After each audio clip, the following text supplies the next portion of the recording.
Hi everybody, I hope that you're all doing really well. So today I am here to do something a little bit different. I'm going to be answering the questions of a tag video whilst I get ready and put makeup on my face. So it is Saturday the 11th of September when I'm filming this, and because I haven't really done a sit down video for quite a while, I felt like I should try and blast out quite a few videos today, but I did get up quite late. I've been really tired this week, so I thought, you know, it's Saturday, I will just get up whenever nature tells me to. And I didn't wake up until about 9:20, which is quite late for me. But I do have the house to myself today. My housemate is actually doing a triathlon, which gives me a little bit of time to crack out some videos. But I thought in order to maximise the amount of time that I have available to film, that I would do a bit of a get ready with me whilst I answer some questions, which is why you've got my beautiful spotty no makeup face today. But we're gonna change all that. I've got my little bunny ear headband from the Body Shop, which I'm just gonna pop on. Oh, this is so pretty, so attractive. And yeah, I'm just gonna pop makeup on my face. Or as I often like to refer to it, putting my face on. I'm gonna get the tag questions up, and the tag that I'm going to be doing is the A Few of My Favourite Things tag. This was originally created by author Lauren Adele. I'll pop the original down below. And I think I saw Tori from Hufflepuff Discovery doing this. So yeah, let's put makeup on my face and answer some questions. If you knew me when I was in like late secondary school or university, you'll know that I had quite an extensive makeup collection. I was very much into watching all of the beauty gurus on YouTube, and so I wanted to have as big a makeup collection as humanly possible. I had all of that Muji storage drawer things. Nowadays, pretty much all of my makeup fits into this little box here. I've really whittled down the amount of makeup I have because, to be honest, I just didn't use it all, and I don't like wasting product. And yeah, I'm really sorry if you do not care about makeup at all. This is I don't know, just pay attention to the tag. I'm just going to put this like eye base primer on my eye because I have very veiny eyelids, which I'm sure are just going to get even better as I grow older. And the first question is, who is your favourite musician or band? And I don't know if anybody else is like this, but I am much more one for like particular songs I like more than an artist. I'm the same with books. I much prefer like individual books than I am really an author girl. But there are like certain musicians that I do gravitate towards. As I've mentioned previously, like my taste in music is pretty much like musical theatre, film soundtracks and cast recordings and all that kind of thing. That's what I tend to listen the most to. So a lot of my favourite musicians and singers are kind of on that kind of track. I've always said my favourite male singer is Josh Groban, who I just think has the voice of an angel. And then my favourite female singer is Lea Salonga. Even if you haven't heard the name Lea Salonga, you have definitely heard her voice if you've watched any sort of Disney. She was the singing voice for both Mulan and Jasmine. And she's also played like a number of iconic roles on Broadway and the West End. She was the original Kim in Miss Saigon. She played Eponine and Fantine in Les Mis. And I just think she's got the most beautiful, like pure, clear, crystal clear voice. And I like her very much. She's been to the UK a couple of times to perform live, and every single time, whenever she sings on my own, I just start weeping. And then in terms of bands, I'm not really a big band girl, but my family are from Liverpool, so I guess I could say the Beatles. I think I'd be kicked out of my family if I didn't say the Beatles. But like I say, I'm much more one for particular songs than I am for artists and bands. Aside from Josh Groban, I don't really feel like I follow anybody's discography like very obsessively. Next thing I'm gonna do is eyeshadow, and I'm gonna pop some of this. This is Becca's Champagne Pop, which is a highlighter, but I like to use as eyeshadow. Also, anybody who is a makeup fan, like I find it absolutely heartbreaking that Becca are being discontinued as a brand. I just love their highlighters, they're so pretty. And yeah, I'm just gonna pop this all over my lid. Number 2 is, what are your top 3 favourite films? And oh, another hard question. I feel like I could do a whole video about my favourite films. I'm not really a big film buff. Like I have certain comfort films that I go to again and again and again. I'm really bad at watching new things. I would say 2 films that me and my mum go back to obsessively. We watch it all the time. Like if these 2 films are on TV, then we are there. Are Bridget Jones' Diary and Notting Hill. I can quote most of those films back to back. I also absolutely adore the 2005 Pride and Prejudice. I know a lot of people don't like it as an adaptation, but I just think it's so good. It's just a beautiful film, and I feel like it captures like the spirit of the book, even if it doesn't get all of like the little details. I think it works really well as a film adaptation. Obviously there are going to be limitations to a 2-hour film that you don't have with a 6-hour miniseries, but I think it balances them very well, and it's just stunning to look at. The most recent film to kind of pop up on my like favourite films of all time is probably The New Little Women, and every time I watch it I'm like, surely this time I'm not going to be as blown away by it as I was before. But no, I made my housemate watch it with me the other week, and I was sobbing like clockwork. I start crying from like 45 minutes into the film to the end of the film. I don't stop crying. I just think it's a brilliant adaptation of this story. I think it was an absolute masterstroke of Greta Gerwig to do it the way that she did, kind of going backwards and forwards, alternating the timelines. And I'm still really, really cross that she didn't get nominated for Best Director. Absolutely robbed. Question number 3 is, what is your favourite scent? And for me, I am basically just a baked goods, anything that is like very vanilla-y. If it smells like cake, I am there. Though weirdly, that doesn't quite translate to the perfumes that I like to wear. I don't really like floral, fruity scents like candles, but I do like it in perfume, whereas I don't really like vanilla scented perfume. Riddle me that. How does that make sense? I want my house to smell like a bakery, but I don't want myself to smell like a bakery. I don't know. I don't know how that makes sense. For those of you who are keeping up with the makeup, after using Champagne Pop, I used this colour in my brow bone. Then I used this colour here as a crease colour. This is Fresh from Anastasia Beverly Hills. And then this is Creme Brulee from Makeup Geek, which has been discontinued in the UK and I'm still very cross about it. I'm now going to use my eyeliner, which at the moment is the NYX Epic Ink Liner, which is quite an old pen eyeliner. It's not my favourite. My absolute favourite eyeliner was this Gosh one. It was called something like the Extreme Liquid Gel Liner and they discontinued it. Why does everything that I love get discontinued? It's not fair. Question number 4 is, what is your favourite Disney film? And I have 2 because I can never answer these questions properly. And I always think of them in terms of what is my favourite, like objectively what I think the best Disney film is, and then subjectively what my favourite is. And I know some of you are going to be like, well then why don't you just say what your subjective one is? But I think that Beauty and the Beast is the best Disney film that they ever created. I know everybody loves The Lion King, but no. The Lion King is fantastic, but Beauty and the Beast is just perfection. And I will not hear any immature quips about how it was all about Stockholm Syndrome. It is not about Stockholm Syndrome. I'm gonna link you videos down below. It is just the most beautiful, beautiful film. And like, I can't believe that came out in 1991. But then in terms of like the Disney film that has my favorite elements, it has my favorite characters, my favorite score, that kind of thing, I would go for Aladdin. Aladdin is definitely more of a flawed film, but I just adore it. Aladdin is probably my favorite of the Disney princes. The genie is my favorite character in any Disney film, period. I absolutely adored Robin Williams and I was absolutely heartbroken when he died. That was probably like my first big celebrity death that really affected me, because I grew up on his films. I grew up on Mrs. Doubtfire, on Aladdin, on Hook, and they just meant so much to me. Sorry, I'm gonna have to concentrate whilst I do this. I'm not really used to having an audience whilst I do eyeliner, so I'm sorry. Though I think the pressure has done something to me, because that was a lot easier to do than it normally is. Just even it up a little bit on this eye.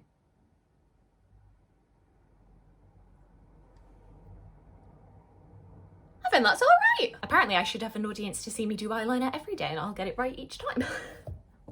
I'm not gonna put you up to that. So yeah, for me, Aladdin and Beauty and the Beast, and I don't know, is there something coincidental about the fact that they both came out in 1991, 1992 in consecutive years? I don't know. There was something in the air. And the scores are both composed by Alan Menken, and I absolutely adore Alan Menken. Whenever people talk about like dinner guests that they'd love to have, I would love to have Alan Menken by the piano. And so me and my guests could just sing Disney songs all day. It'd be great. The next thing I'm gonna do is put on a bit of facial sun cream. I've just got this Body Shop Vitamin E one, which has SPF 30+, because I am a pale, freckly child. Question number 5 is, what is your favourite season? And for me, like everybody else on BookTube, I'm gonna have to say autumn. You might think spring because my birthday is in March. I am a spring baby, but I get horrendous hay fever and as soon as May rolls around, I'm pretty much dying. Whereas autumn, you've got like the build up to Christmas, which is my favourite thing. I just love being outside during autumn in a way that I just am not during winter or summer. I love seeing the leaves changing colour. I love that we're starting to wrap up a little bit warmer, but it's not absolutely freezing as it is in like January, February. And yeah, it's the fact that we've got this run up to Christmas, which is my favourite time of the year. And if you think I am not thinking about Christmas right now, you would be wrong. Dead wrong. Question number 6 is, what is your favourite seasonal drink? And it's not really a seasonal drink. I guess maybe they crop up a little bit more in the autumn and winter, but probably white hot chocolate. I'm not a coffee girl, so I have never tried one of the pumpkin spice lattes. I'm very curious as to what they taste like, but I don't want to have coffee anywhere near me. But no, some like nice white hot chocolate with a bit of cream, some marshmallows. If it's Christmas time, they tend to put like little edible stars on them in Costa, and that just makes me so happy because I am a child. Question number 7 is, do you have a favorite shirt or article of clothing? And my favorite article of clothing is this polka dot jumpsuit that I have. People talk about like what they would wear if they were an animated character and they had to wear the same thing every day. I would wear this jumpsuit. For me and what my style is like, it works very casually but also can be fancy. And I wear this jumpsuit through most of the year. It's only really in the dead of winter that I don't wear it. And it's just the article of clothing that I feel the most myself in. So yeah, that's probably my favorite, which feels like such a betrayal to my beloved blue floral outfit, but Question number 8 is, who is your favourite author? And like I said with the band, I don't really have a favourite author. I don't tend to pick books that I read based upon, oh, I love this author, I read everything that they write. For me, I'm very much more of a like concept kind of person. If the story sounds interesting, then I will pick it up. I just feel like I've been burnt a lot of times by trying to pick up the next book by an author that I previously loved the first book of and then just not liked it. So I feel like my safe answer for this is Jane Austen, because I do typically like everything that she's written. I feel like if Madeline Miller writes out another cracking book, then she could be very high on the list, because I love The Song of Achilles, I love Circe, but I feel like 2 books is not really quite enough. Next thing I'm going to do is I'm going to put my foundation on. I currently have these 2 L'Oreal True Match, which unfortunately are not cruelty free, which is the most annoying thing. But this was just the foundation that I picked up before I got my job, when I was trying to save my pennies and wasn't buying my very expensive IT Cosmetics CC cream. So yeah, I have to have a pump of the darker one around my nose and then a pump of the lighter one around my jawline, because the joy of having freckles is that your skin is different colours on your face. So what fits your skin tone very nice and light here looks absolutely ridiculous on your nose, and then what looks very good here makes you look like you don't know what colour your face is here. Nah. Question number 9 is, do you have a favourite spot for reading? I am running out of this and that just spilt everywhere. Do you have a favourite spot for reading and writing? And for me, I really love reading on public transport, especially trains, but I don't really have much of a reason to get on trains. I think one of the reasons that I wanted to live in London originally was the fact that I would most likely have to take the tube everywhere. And I do just really like reading on trains. I feel like I'm very productive on trains. As it is, obviously, whilst I'm working from home, I don't have a commute. And then even on days where I do commute, my bus journey is only like 10 minutes long. So there's not really the opportunity to do that much reading whilst I'm commuting. So when I do have opportunities to do like long train rides of like an hour or more long, I do really treasure them. Because when I used to be doing trips to London where I was on the train for like at least 2 hours, I used to be able to get entire books read in that time, and it was glorious. It was joyous. I felt so good about myself. Question number 10 is, what is your favourite food or dessert? And I think probably my favourite meal is probably some sort of pasta dish or paella. I'm really getting into paella recently. I think it's because I really like little bits of food. Sitting down with a big meal of the same thing I find really, really boring. So whenever there's the option to do like sharing buffets or sharing platters, I am all over that. I like a little nibble of this flavour, a little bit of this, and not enough restaurants have that as an option. And then in terms of dessert, I am very much like a cake girl. Either cake or ice cream or both. I do like a good sponge pudding. My absolute favourite sponge pudding being syrup sponge. If you can get a good syrup sponge that has like a little bit of a gingery taste to it, I am all for it. Question number 11 is, what is your favourite time of day? And I still haven't worked out what this is for me. I don't think I'm naturally a morning person, but when I do get a lot of stuff done in the morning, I feel really good about myself. But I'm not naturally like, haha, ready for the day. I kind of have to force myself to wake up. If I'm left to my own devices, I often tend to go to bed quite late, but I still don't think I'm a night person either. I think I'm probably more of an afternoon person than anything. Late enough in the day where I have kind of woken myself up, but also when we're starting to like wind down from work, I'm getting a bit of a second wind, and you feel like there's the possibilities of what you could get up to in the evening. I don't know, is it the foundation that makes me look more like myself? Am I starting to look like the Charlotte you recognise? Okay, what I tend to do next is done in quite quick succession, so I will put concealer on my under eyes, I will set it with a loose translucent powder around the under eyes and then my T-zone because I am super oily. I will then go in with this cream blusher from Milk Makeup. I will pop that on my cheekbones. I will then go in with a different powder because I am that weird. This MUA loose setting powder, which says that it is mattifying translucent, it is an absolute lie. It is more of an iridescent, like shimmery powder. And the reason that I use 2 different kinds of powders is because I feel like if I just use the mattifying one all over my face, I look really dead. This, because it is more iridescent, gives like my cheeks a little bit more of a shine. Not really a shine, more of a reflective property. It makes my face look like actual skin rather than, you know, just dead and lifeless. I'm telling you this now because once I get into it, like, I'm on a mission. Question number 12 is, what is your favorite color? And I've mentioned before, my favorite color is like a kind of bluey green shade. I'll put like my little color spectrum. Anything that is kind of from like a light blue turquoise to a teal is a color that I absolutely love. Concealing my under eye circles. To think I don't even have children and my under eyes are that dark. I feel like I'm gonna start editing this and think, what on earth was I doing? Why did I think this was a good idea? Question number 13 is, what are your top 3 YouTube channels? And I talk a lot about like my favorite booktube channel, so I thought this was probably more of an opportunity to talk about non-booktube content that I watch. But I couldn't really talk about my favorite YouTubers of all time without talking about Lena Norms, who does kind of lean into, she does kind of do some bookish content, but she does more like life advice stuff about the climate crisis, but she does do book content, and she was actually the original like booktuber that I ever watched back in November 2013. I remember it so well. Honestly, I feel like her channel is the reason that I got back into reading, because I remember watching her like book hauls and her wrap-ups and just thinking, God, why don't I read anymore? And I think she is so smart and funny, and I love every video that she watches. Whenever she puts something out, I am there. And that's what I think these recommendations should be. It's the people who, like, if they've uploaded a video, you drop everything and watch them. So Lena is definitely one of those. Another one for me is Lindsay Ellis, who I've been watching since like,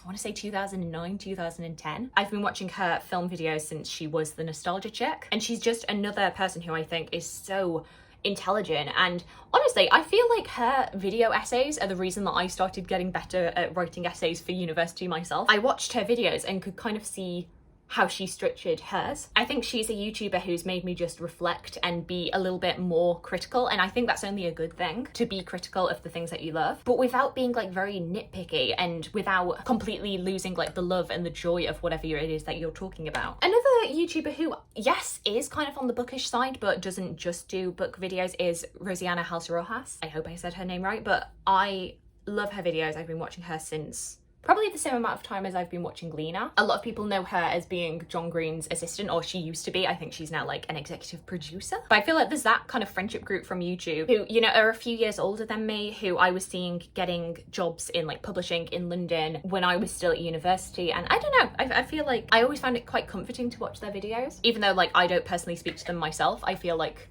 they would be good friends. And you could talk about like big important things, but you could also talk about books and makeup, and it wouldn't be any less enjoyable and engaging. That's the kind of vibe I like to have from the YouTubers that I watch, and that I hope I give off as well. I don't know. Question 14 is a mean one, and it is, what is your favorite musical or play? I cannot give you one answer for that, so I'm probably gonna give you like 5 or 6. We're now putting the blusher on. This is a bit of an interesting process. I would say if you kind of put a gun to my head and said, Charlotte, you can only pick one musical to watch for the rest of your life, I would probably say Les Mis, but I'd be very sad about it because I love seeing different shows, and every musical just sounds so different, has a different sound, has a different genre. So I'd be very sad if I could only see one show for the rest of my life. But Les Mis is quite an epic show, so I never ever get sick of it. Like, I did that whole video about my favourite version of Les Mis and listened to 7 different soundtracks back to back, and I didn't get bored of it, not once. I was still listening to Les Mis like days after I did that video. I know this probably looks really clownish right now, but once I've put the powder over the top, it's not gonna look weird.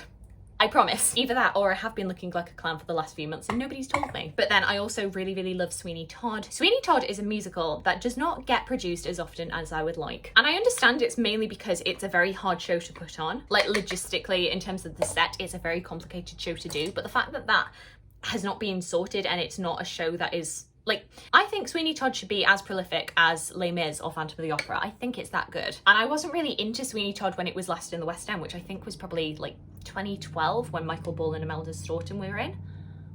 And that kind of breaks my heart because I would have loved to have seen that show. My oldest favourite musical is Wicked. That was the musical that got me into musical theatre. So it kind of hurts my heart whenever I hear people being like, oh, Wicked is so overrated. And I'm just like, how dare you? Of course, I have to talk about Hamilton, which is a show that I feel like people are starting to cool to. And I think that is purely because it is such a well-known, well-talked-about show that I think there is a bit of hipster mentality going on where people are like, oh, Hamilton, so overrated. And it is purely because it is so spoken about. And I just, I've never understood the mentality of this thing is really popular, therefore to show that I am really, really different, I'm going to talk about how overrated it is. Like, no, sometimes things are really, really good and they are recognised for being really good. I think, you know, a few years have passed since Hamilton came out and there has been more discourse about like the more problematic elements of it. And I don't disagree with any of that, but I still think what the show is so spectacular. I think you can have dialogue about the problematic parts of Hamilton and how it depicts particularly slavery in the narrative and what we think about the colour conscious casting in conjunction with the slavery narrative, but still respect how brilliant the show is and how clever the writing is. And you know, it's not perfect. I would never say that it is perfect, but I think it's brought so many people into history, particularly American history. I think it's brought so many people into musical theatre. And maybe it's just that I'm like a child with a toy and I won't let my toy go, but I think it's great. Sue me. Okay, I'm starting to look less clownish now. Question number 15 is, what is your favourite place that you have visited? And I don't know. I'm not the most well-travelled person. I'm obviously very lucky that me and my family were always able to go abroad, but my parents aren't really big travellers. When they go on holiday, they want to go on holiday to relax rather than to sightsee.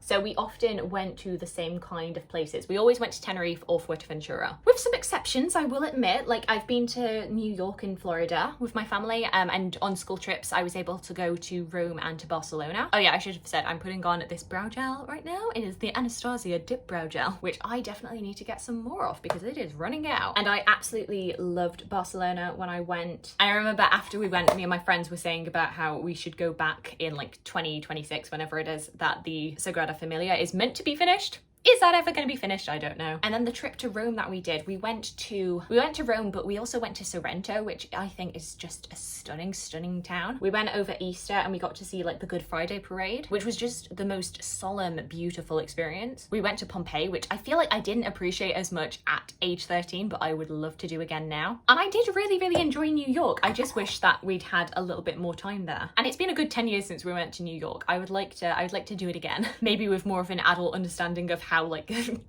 how New York is set up, because I did not understand like the whole like different streets and roads and stuff. It didn't make sense to me as a kid. And I do frequently get to go to my other two favourite places, which are York and London. So I guess for simplicity's sake, let's just say London, because I do really like London. Oh god, here's a story for you. So like I say, I'm not the most well-travelled person, and I remember in my first year of university I took a Spanish course, which was a complete mistake because I had not done Spanish since I was doing my GCSE, so I hadn't spoken any Spanish since I was 16. I went in at level 2, which is what you're meant to take if you have done GCSE, but I think what they were expecting is that you would have probably have kept up the language since then, which I had not. So I went in a level too high for myself and then just struggled throughout the entire course to pick it up, whereas I was being taught alongside a lot of students who had learned Spanish because they'd done gap years. They'd done gap years to like South America or to Spain itself. You know, just sat there like, oh yes, darling, I learned Spanish backpacking in South America, don't you know? And I was just there like, I had Spanish at school. I have not spoken Spanish for 2 years. Yay. And we were learning vocabulary to do with travel, and we had to talk in Spanish about places that we'd been. And the only place that I felt like I could talk about like different sites and I could talk about with any sort of detail and interest was London, because London is the place that I've done the most things. And so the teacher comes around and she hears me talking in Spanish and she's like, oh, where are you talking about? And I said, London. And she was like, London? That's not really exciting, is it? And I was already kind of knocked off by this teacher, and I'm usually like very polite to people, but at this point I was really irritated. And so I just kind of looked at her straight in the face and very deadpan was like, well, that's where I went. And she looked at me for a second and she was like, where are you from again? I said, I'm from Halifax, which is in West Yorkshire if you don't know. And she looked at me and she just goes, well, I suppose if you're from Halifax, London is exciting. And then just walked off. And I was just like, excuse me, I did not consent to be roasted by my Spanish teacher. I love how we're already at the end of this tag and I've still not finished my makeup. I take an absolute age to do my makeup. I'm really, really sorry. So I think I'm going to pause it here and then we will just see the end result. Okay, the face is done. The hair needs work. All I did was I put some mascara on, I put a bit of bronzer and some highlighter on, and we're good. So once I've put clothes on, I will be ready to actually film proper videos. Yay! So thank you for indulging me this slightly weird take on a tag video in order to maximise the amount of time that I can film videos today. Let me know your answers to any of these questions down below. I'd love to hear from you. I hope you're having a fantastic, fantastic day, and I look forward to talking to you again soon. Thanks. Bye!